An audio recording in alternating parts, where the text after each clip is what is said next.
was previously married and I have a tween daughter, and my current husband, who was also previously married, has a daughter who's 22. The house we currently live in is a 2-bedroomed house, 1 bedroom for me and my husband, while the other one was for my tween daughter.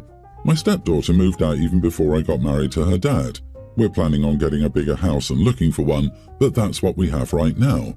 As I said, my stepdaughter lives and works on her own. Let's call her Dana.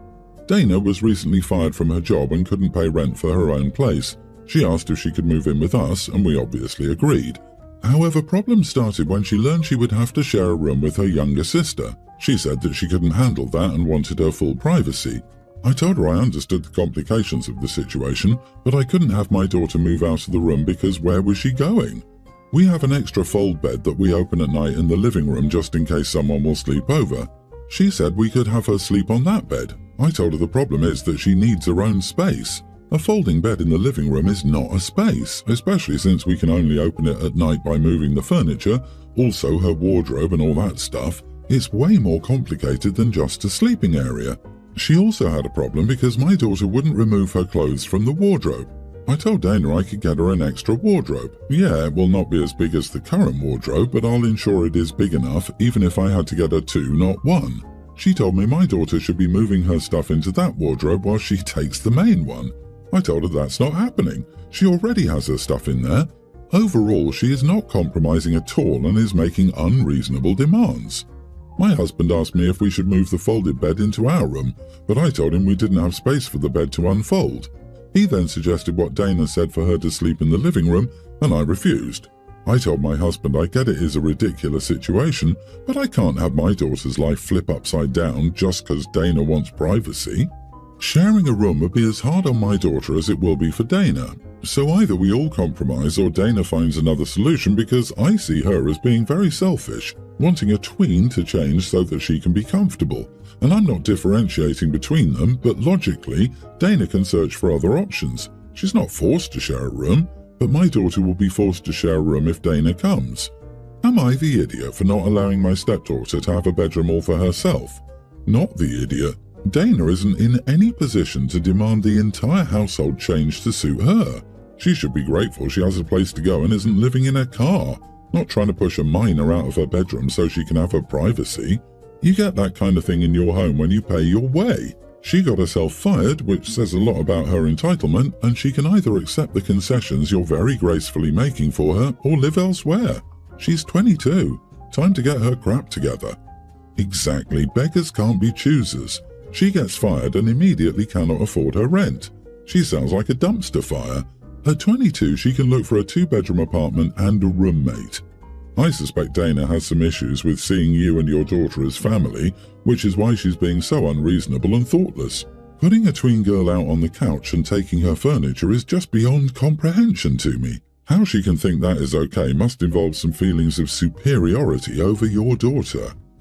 Oh, it sounds like it'll be a lot of complaining and arguing unless her dad and you firmly tell her you will not support her financially and will not accommodate her. Lay down rules before she moves. I strongly suggest that the adult sleeps in the living room until she can find her own space. A big red flag is that your husband suggests a child sleeps in the living room instead of a bedroom. The literal minimum of parenting is being tested here.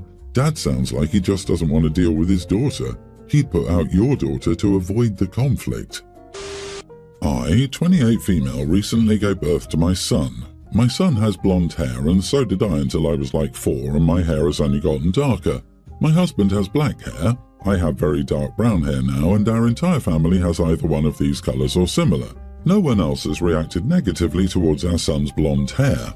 My mom and stepdad came over once a week, as usual. My stepdad and I don't have a good relationship, nor is it bad, but every time they visited, he comments about my son's hair. He jokes about getting one of those DNA kits for my husband and son, how my husband maybe should check my phone, and asks if I have any hot blonde co-workers I spent a lot of time with, and more stuff in that way. My husband and I always tell him to stop. He has explained that it's basic genetics since I had blonde hair. We've always been very polite and trying to get him to quit, but neither of us finds it even remotely funny. My mom doesn't say anything. I've talked with her and asked her to make him stop, but she says that she would rather not interfere with our relationship with him and that my husband and I should talk more with him. My husband went to the kitchen to grab some snacks the last time they were over, and my stepdad followed. After a minute, I just heard my husband slam a cabinet and very loudly tell my stepdad to shut the heck up, or else he could get out immediately. Both my mom and I went to see what happened. My husband explained that my stepdad was going on again about me cheating on my husband. My husband lost it this time. I don't know, but I also did just that. I told them to leave and not return until he apologizes. They tried to talk and explain how my stepdad was just joking, but I was stern and wanted them to leave. They eventually did. I texted my mom later that night trying to explain myself, as I felt bad for kicking her out too. She answered back that my stepdad had been feeling really down, that he was disappointed in how I let my husband treat him, and that they both expected some apologies and a lot of work to make up for this. I feel bad and like an idiot. I know I hurt my mom and my stepdad, and that I may have made a harsh decision. My sister told me that she understood my frustration, but I didn't have to react like that. My husband is on my side and told me he's glad they won't come over. If I was an idiot for reacting like this, I would apologize. Wait, what? So you're supposed to not support your spouse's alleged bad behavior, but it's okay if your mom does? Nope, it was not an overreaction. It was a clear boundary that was set and then trespassed. He broke the rule because he thinks he has a right to, or that your rule is meaningless because it doesn't make sense or is stupid and therefore does not apply to him. And it's clear that your mother is either completely oblivious or is an enabler, so I absolutely would hold your mother just as accountable as your stepfather. What are you supposed to say? I'm sorry your husband insulted me gravely multiple times in my own home and I didn't kiss his butt in response. I don't care how disappointed your stepfather is. He brought this on himself. It sounds like they do not love or respect you, your husband, or your child. They are the ones who owe the apology 100%. You are not the idiot. I'm so sorry you're dealing with this. Ding ding ding. It ceased being a joke once OP and husband found it unfunny and told them to stop. And instead of respecting that, they doubled down and kept making unwelcome comments. Now they're getting to the consequences part of screw around and find out. I'd only consider apologizing for not kicking them out and putting them in low contact sooner, given their repeated harassment. It's interesting how OP's mom and stepdad are so concerned about stepdad's feelings, yet they clearly don't respect OP and her husband. They can apologize or deal with the consequences. I, 24 male, have a sister whom I will call Melissa, 37, who is a huge fan of Taylor Swift. We've had an okay relationship most of our lives, but nothing too close due to our age differences. Recently, she's been fighting with her husband, Josh, 35, about how she spends money carelessly. Her spending has been an issue throughout their marriage. Melissa doesn't work, but Josh makes about $200,000 a year. It all came to a head about a week ago when Josh discovered $30,000 missing from their savings account. According to his brother, Josh snooped on Melissa's transaction history and discovered during a supposed trip to see Melissa's friend for a week, she was going to drive downstate and stay with her, Melissa had drawn $30,000 from the savings account and spent it on a week in Brazil to see a Taylor Swift concert and party by herself. She spent every penny of that $30,000 and came back like nothing happened. This was back in November and discovered by Josh last week. They had a massive fight and eventually the police were called and Melissa went to stay in a hotel. Now, the money she had in her account was almost gone and she showed up outside my house begging to be let in. This is how I heard most of this story, except for how Josh found out. I told her tough crap, she needed to figure this out by herself, and I'm not going to support her due to her past spending issues at home. My parents called me and said I was being an idiot for not housing my sister in her time of need, so am I the idiot? Edit, my parents are very poor and live in a one-bedroom house in a different state, so they can most likely not take her in. According to Josh's brother, who I'm friends with, the police were called by neighbors because they heard screaming and Melissa was breaking things. Not the idiot. I can speak for everyone not even making $30,000 a year when I say that blowing that kind of money on a single trip while lying to your husband through your teeth is unconscionable. This is a very typical case of me sowing, me reaping. The absolute nerve of your sister. Your parents can take her in, see how they like it. She spent $30,000 in Brazil in 1 week. Geez, her nose must be sore. Maybe if she'd saved any of that $30,000, she would have been able to afford bus fare, a hotel, etc. She blew $30,000 on a one-woman vacation. When was your last vacation, OP? Do you think taking her in will improve your life in any way? Spoiler, It won't. If she can blow that kind of money on herself, she can figure her crap out. I felt guilty spending $600 to see Adele. I'm letting go of that guilt by reading this. OP, I understand that your parents live in a one-bedroom place, but some families raise multiple children in one-bedroom apartments. Your sister will be fine sleeping on their floor. Better than having nowhere to go, right? Do not let her into your place, not even for a night. Giving her an immediate escape from a situation of her own making will just ensure that she never learns from her mistakes. Plus, she'll just become your financial problem. Just saying. Over Christmas break, I, a nearly adult female, was invited to vacation with my friend Jane, the same age, and her family. Overall, the trip went well. There were 5 of us, and we drove to a city about 2 hours away and stayed in an Airbnb for 5 nights. During the trip, we participated in some activities: rock climbing, horseback riding, and a biking tour. We also went hiking. However, the night we returned, I was surprised to see a Venmo request for $600 from Jane for my portion of the trip. I couldn't imagine the activities being this expensive, so I asked for a cost breakdown. In response, Jane and her mom emailed me a spreadsheet of all costs, which included the trip activities, $40 each, and charges for gas, $50 total, groceries, $60 total, my restaurant meals, $70 total, and what appears to be part of the Airbnb cost, $60 per night. I thought charging me for groceries, gas, and the Airbnb was excessive, so I asked Jane if it would be possible for her mom to take out those costs. My rationale was that they would stay in the Airbnb and travel there regardless of whether I came. I share a bed with Jane, so it's not like I took up significant extra space. I also haven't had a lot of money saved up since I'm still in high school. Jane's mom said I would need to contribute and pay the total price. Here is where I may be the idiot. I decided to be petty and only send $500 as I couldn't justify the costs of gas and groceries. Unfortunately, this has strained my relationship with Jane, and we haven't hung out since. She thinks I'm the idiot for not paying the full amount and questioning her family on costs. She said that I embarrassed her and her mom.